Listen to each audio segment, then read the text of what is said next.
All right, folks. Well, hello again as we get ready to dive into Act 2 of Macbeth here, starting with Scene 1. So, as per usual, have your copies of Macbeth at the ready, along with a pen, pencil, highlighter, so that you can underline, highlight, put some stars by some things, make some notes in the margins, anything that you need to do in order to remember some of the important parts of this text as we work through it right here.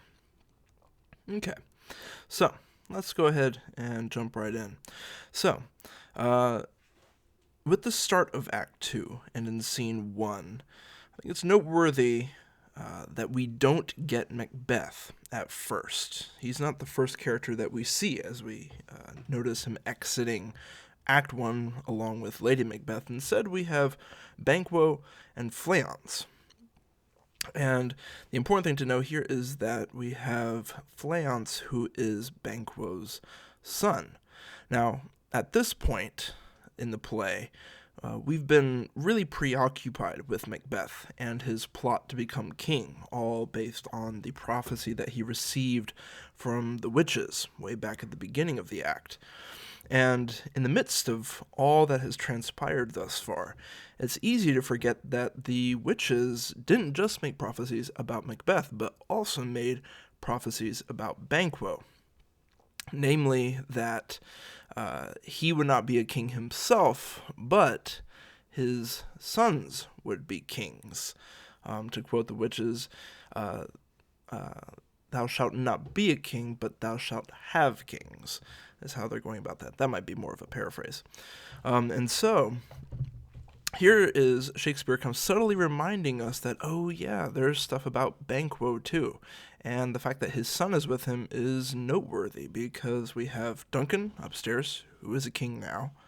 We have Macbeth, who is desiring to become king and plotting to become king. And Fleance, who has no idea about any of this, and yet has been prophesied to become a king himself, all residing under the same roof for this one night in Macbeth's house. So, Banquo comes out. How goes the night, boy? They have this kind of brief conversation right here. Banquo notes that there's husbandry in heaven. All the candles are out. So there's a lot of cloud cover. It's extremely dark. The candles here are referring to stars. You can't see them. They're all out. And then he has this to say, which is curious and important. A heavy summons lies like lead upon me, and yet I would not sleep. Banquo's really tired. He feels like he is being summoned to bed, and yet he cannot sleep. Merciful powers restrain in me the cursed thoughts that nature gives way to in repose. And so he's wanting to, in a sense, preserve his mind while hoping for quality rest at the same time, which he's not able to get right now because he's deeply bothered. And now comes Macbeth with a servant here. Okay. Notice that there's a little bit of alarm right here. Give me my sword, he demands it back. Who's there? A friend. They kind of have to check each other right there to make sure. Once again, this fog, this darkness, this confusion that is settled on this play that one friend can't recognize another friend, even within their own house. Okay. So, Banquo's inquiring, why are you not at rest? Why are you still awake? Hey, Duncan's gone to sleep. By the way, he has this diamond, which we see kind of portrayed oftentimes as a ring. He greets your wife withal by the name of most kind hostess, and shut up in measureless content. This is kind of the last little bit of irony from King Duncan. As we saw when he first arrives at Inverness, which is Macbeth's castle, that Lady Macbeth greets him, and he has nothing but high praise to say. In fact, that's really been the key characteristic of Duncan's dialogue throughout this entire play, is effusive praise of just thankfulness and gratitude and speaking highly of everyone, from Macbeth to Banquo to Lady Macbeth. And here is, before he goes to bed, offers this one diamond as his last final token of gratitude to Lady Macbeth. And it's just a cruel irony that we see right here. And that Macbeth now is the one who possesses this final gift from Duncan, who has been so generous with Macbeth so far. Okay. So, Banquo. Now we find out why he can't sleep. Well, all's well. I dreamt last night of the three weird sisters. To you they have showed some truth. So Banquo, his mind is thinking about these witches. And he's acknowledging, hey, well, seems like things are going well for you. Notice what Macbeth says right here. I think not of them. That's a lie, obviously. Macbeth has practically thought of nothing but them for really this whole play, ever since he first encountered them. And notice how quickly he turns on this. I think not of them. Yet, when we can entreat an hour to serve, we would spend it in some words upon that business, if you would grant the time. I don't really think about them, but hey, Macbeth or Banquo, when you got a minute, I would love to talk to you about that. So when you got an hour, just let me know, and let's hash that out about the witches again. Banquo, at your kindest leisure. And then we get a little important bit of dialogue from Macbeth right here. If you shall cleave to my consent, when 'tis, it shall make honor for you. Here, Macbeth is saying something that is going to send up a little bit of a red flag for Banquo. Essentially what Macbeth is doing is he is asking for Banquo's loyalty. If you shall cleave. Now, cleave is a word that, granted, has multiple meanings. In Shakespeare's day, it was more about like grasping, clutching, holding tightly to. Ironically, especially in today's English, it still has that meaning, but it can also mean to divide or separate. It's one of those weird English words that has two definitions that happen to be totally opposite of one another. But in this case, he's wanting it to clutch, to hold tight to his consent, which is, what he wants to have happen, what he gives permission for, in a sense. And so he's saying, hey, if you're going to be loyal to me, if you'll stick with me, if you'll clutch and stay close to me, when 'tis, or when the time comes, we can read it that way, it shall make honor for you. It's going to go well for you if you stick with me. Now, the thing that we have to keep in mind is that this is the kind of request that a king would make of a subject, not a equal would make of another equal, or a friend would make of a friend. This is a very formal kind of request. And Banquo clearly picks up on this, because he says, well, so I lose none in seeking to augment it. So I'm not going to lose honor, that's what he's referencing here. So I'll lose no honor in seeking to augment it. So I'm not going to lose any honor by seeking to add to the honor that I already have. But, and here's a key but right here, still keep my bosom franchised and allegiance clear.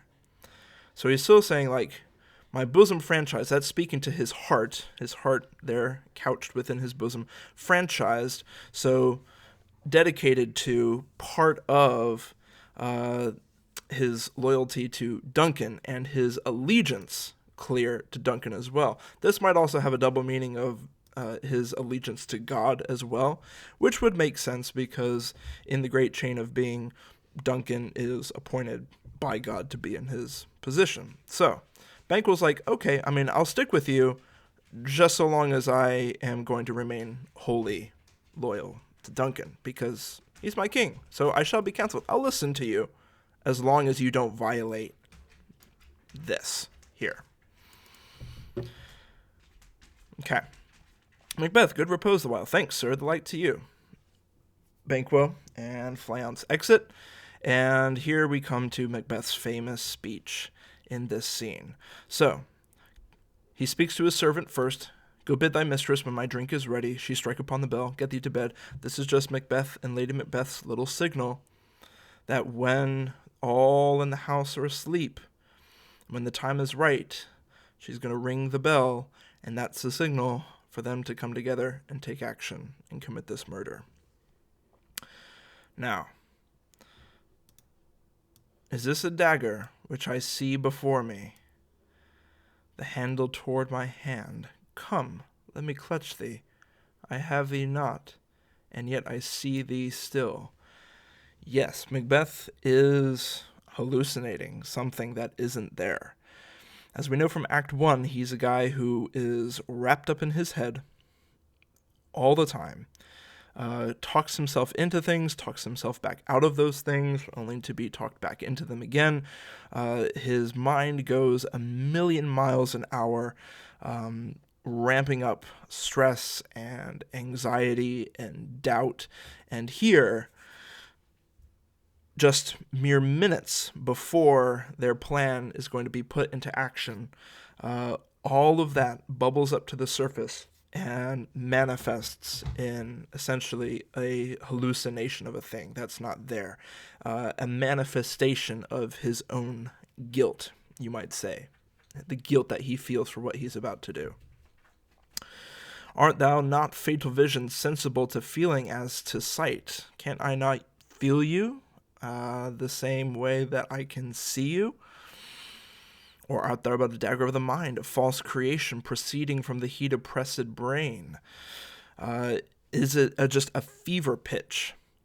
Those kinds of things when you're running a high fever and all of a sudden you have weird dreams and visions and it all is very confusing. And so maybe he acknowledges, oh, it's just my imagination.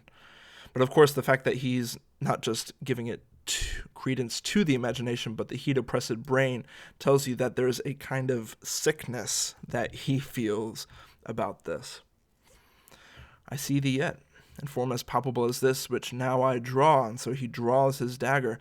Thou marshallest me the way that I was going. So this dagger isn't just floating aimlessly, but in a sense of a dagger that comes to a point. It is pointing him in the direction that he was going, which of course is to Duncan's chamber where he's sleeping. And such an instrument I was to use. Mine eyes are made the fools of the other senses, or else worth all the rest. I see thee still, and on thy blade in dudgeon gouts of blood, which was not so before. So now the deed itself is starting to manifest on the dagger as he's seeing it covered with blood. And there's no such thing. It's the bloody business which informs thus to mine eyes. He recognizes it for what it is. But... I forgot to mention this part right here.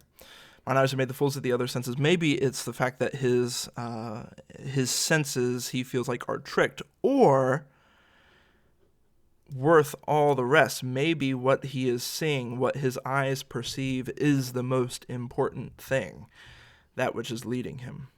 Okay, now this is sort of the more confusing part, mostly because it's really illusion heavy. All of this right here, he's referencing quite a few other things, a couple bits of folklore, one piece of literature as well, and kind of a legend. But we'll just kind of break it down in simple terms. Now, o'er the one half world, nature seems dead. Of course, when it's day on one half of the world, it's night on the other. And that's what he's speaking to, is that we are in the dead of night. You've probably heard that expression when we're at like kind of maximum darkness. It's the dead of night. That's what he's getting at. Nature seems dead. Everyone's asleep. Everybody is in kind of a false death, if you will, in the middle of night. And wicked dreams abuse the curtained sleep. And so Macbeth is notably not asleep right now, because in a sense he is afflicted by wicked dreams. Abuse the curtained sleep. Of course, most people slept with curtains around their beds. That was a fashionable thing at the time. And so he can't find himself in bed. He's up and awake. Witchcraft celebrates pale Hecate's offerings. And so we know that this all started with a prophecy from witches. And so he's invoking witchcraft here again. Of course, part of this is that the dead of night is sort of prime time for practicing witchcraft as well. And so you might say that it is peak time for evil to take place, which of course is what he's planning to do. He also makes note of Hecate right here, which is the goddess of the moon, goddess of sorcery, the goddess of witchcraft.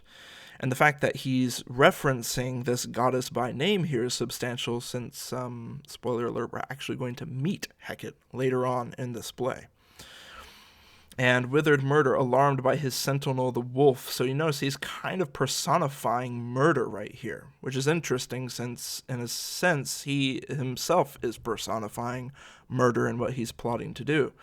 And you can, imagine a sentinel, so like man's best friend is a dog. Here he's kind of picturing it as a wolf, a sentinel going out to watch in front, who howls his watch thus with his stealthy pace, with Tarquin's ravishing strides towards his design. Now, this is an interesting kind of reference here that he makes, Tarquin's ravishing strides. This is actually kind of a self-quote from Macbeth.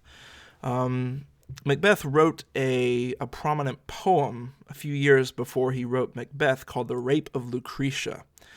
It is based on, you might say, like Roman folklore, about Lucretia, who is this beautiful woman, and Tarquin, who is I want to say he's a Roman emperor's son, who actually goes and, as the title of the poem suggests, rapes Lucretia.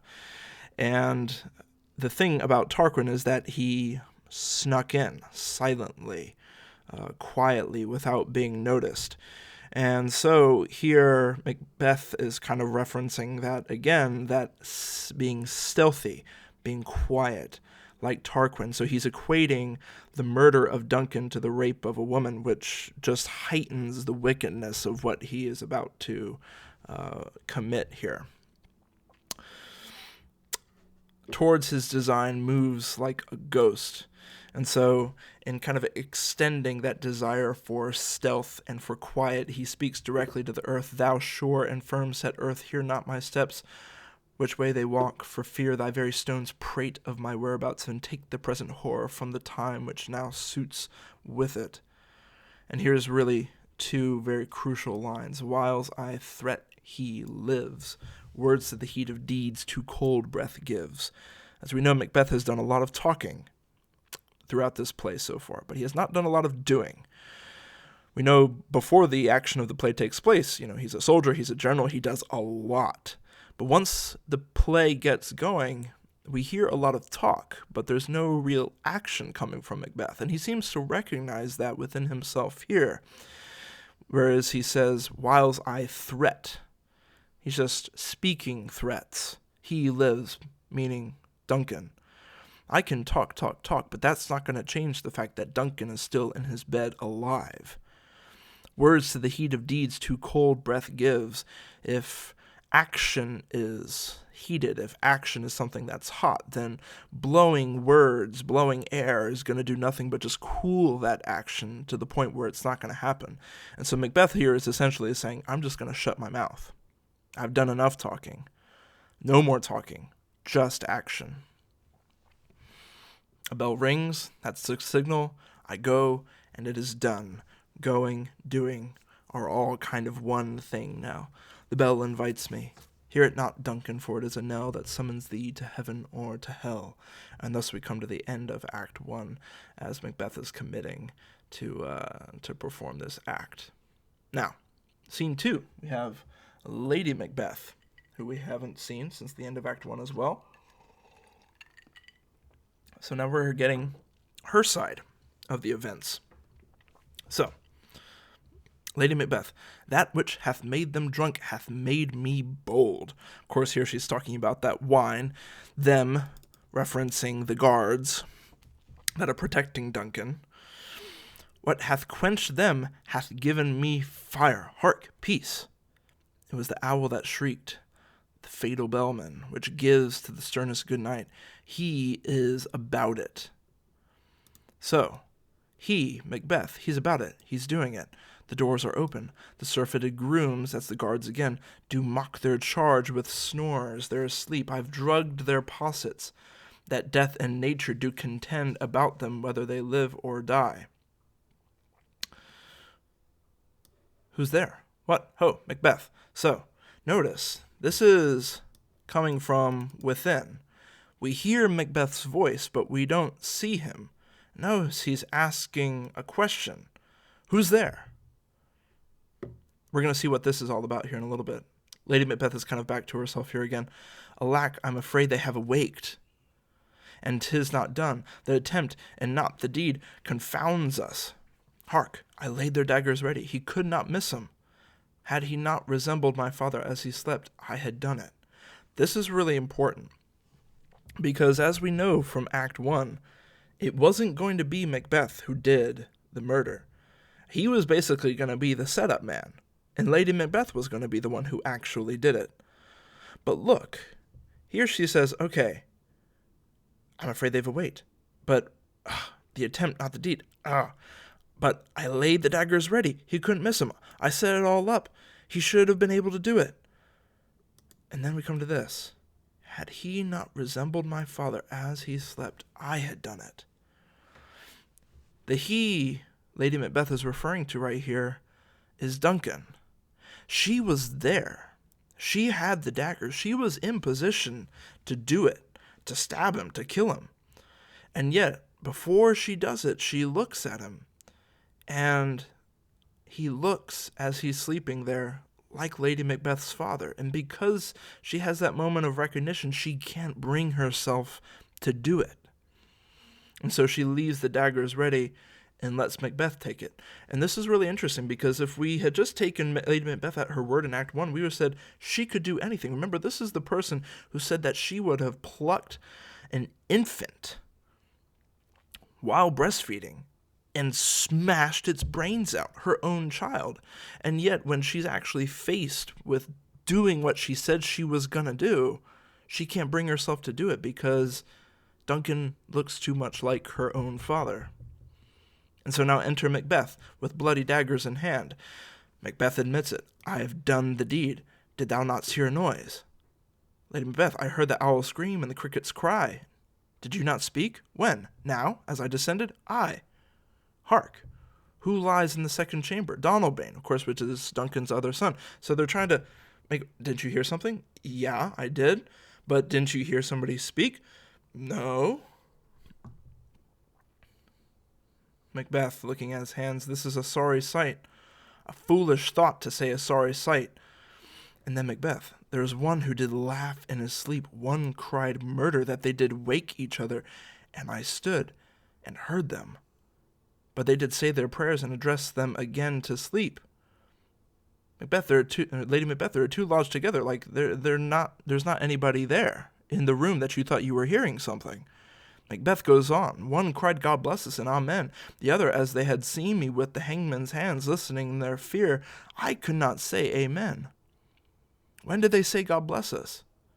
Consider it not so deeply.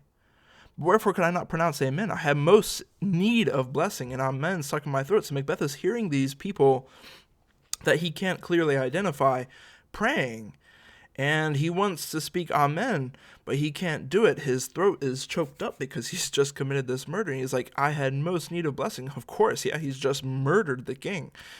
And amen stuck in my throat. And it goes on. Lady Macbeth is trying to talk him down.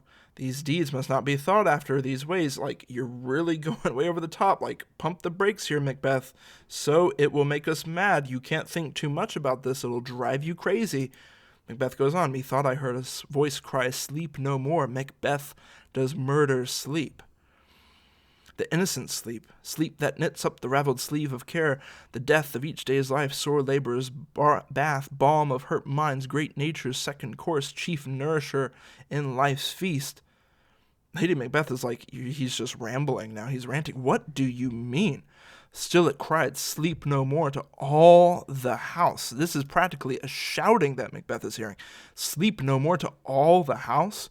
Glamis hath murdered sleep, and therefore Cawdor shall sleep no more. Macbeth shall sleep no more. Now here's an important thing to notice. In the previous scene, we see Macbeth hallucinating and seeing a dagger that's not really there. And now in scene 2, after he's committed the murder, his hallucinations are amplified even further because now Macbeth is hearing voices that aren't truly there either. And they are saying fearsome things to him. Consider what this is. Still it cried, sleep no more. Glamis, which of course is Macbeth, hath murdered sleep. Of course, that's exactly what Duncan was doing. He was sleeping. How wicked is it to murder a man in his sleep? And therefore Cawdor shall sleep no more. Macbeth shall sleep no more. A terrifying thing to consider, that if you can never take another wink of sleep, if you're going to be an insomniac for the rest of your days, and that's the curse that you have to walk through life with, and that's what Macbeth feels is being cursed upon him now. Lady Macbeth, who was it that thus cried? Why, their worthy Thane, you do unbend your noble strength to think so brain-sickly of things. You really are kind of losing it right here. Go, get some water, wash this filthy witness from your hand. And then she notices the daggers that he's carrying here. Why did you bring the daggers from the place? They must lie there. This isn't part of the plan. The plan was to plant the evidence right there. If you carry the daggers out, of course they're going to say it was us. And there ends our plan right there. Go, carry them, smear the sleepy grooms with blood. And Macbeth, he can't bring himself to do it. I'll go no more. I am afraid to think of what I have done. Look on it again, I dare not. And Lady Macbeth, she, infirm of purpose. There you are again. You can't bring yourself to do what you have to do. Fine. Give me the daggers. The sleeping and the dead are but pictures. 'Tis the eye of childhood that fears a painted devil. You're being like a child. The sleeping and the dead are as but pictures. It's nothing more than just illustrations. If he do bleed, I'll gild the faces of the grooms withal, for it must seem their guilt. So, okay, I'll paint their faces with the blood of the daggers. People will be convinced it's them. Okay. And so now she exits, and now we hear a knocking at the door from within. And so, of course, Macbeth is startled, winces that knocking. How is it with me? Then every noise appalls me. He's so on edge that every noise makes him jump out of his skin. And now he's looking at his hands again, covered in blood, of course. What hands are here? They pluck out mine eyes. He can not even bear to look on them. And here's an interesting line here. Will all great Neptune's oceans wash this blood clean from my hand? Of course, Neptune being the Roman version of the god Poseidon, god of the oceans. And so will all the oceans be able to wash this blood clean from my hand? And what is his answer? No. This my hand will rather the multitudinous seas in Carnarvon, making the green one red. He's like, not even all the ocean could wash the blood off my hand. On the contrary, not only will my hands not be clean, but the blood that's on my hands will turn the oceans red. It's almost like a little bit of like a Moses reference in a way. In the plagues, when God turns the water into blood, that's the kind of imagery that we're going with here. So Lady Macbeth kind of overhears this last little bit. My hands are of your color, but I shame to wear a heart so white. Think back to when Lady Macbeth when we first meet her, and how she's saying that Macbeth is too full of the milk of human kindness. Here she's kind of coming back to that again. That, look, we both have red blood hands, but your heart is so white. Shame on you. Okay. I hear a knocking at the south entry. Retire we to our chamber.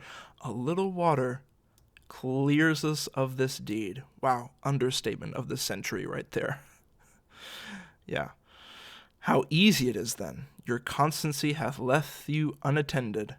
And then we hear more knocking. Hark, more knocking. Get on your nightgown, lest occasion call us and show us to be watchers. So, like, unless somebody shows up and discovers Duncan's body, we better look like we were asleep, or else they'll suspect us. So be not lost so poorly in your thoughts. Like, get your head on straight right here. To know my deed, 'twere best not to know myself. And then we hear a little bit of guilt coming through once again in Macbeth. Wake Duncan with thy knocking. I would thou couldst. If he could take it all back and have Duncan still alive upstairs in his bedroom, he would. He wishes that whoever's knocking at the door could wake Duncan from his death. And that comes us to the end of scene 2. And we'll pick up with scene 3 in the next video.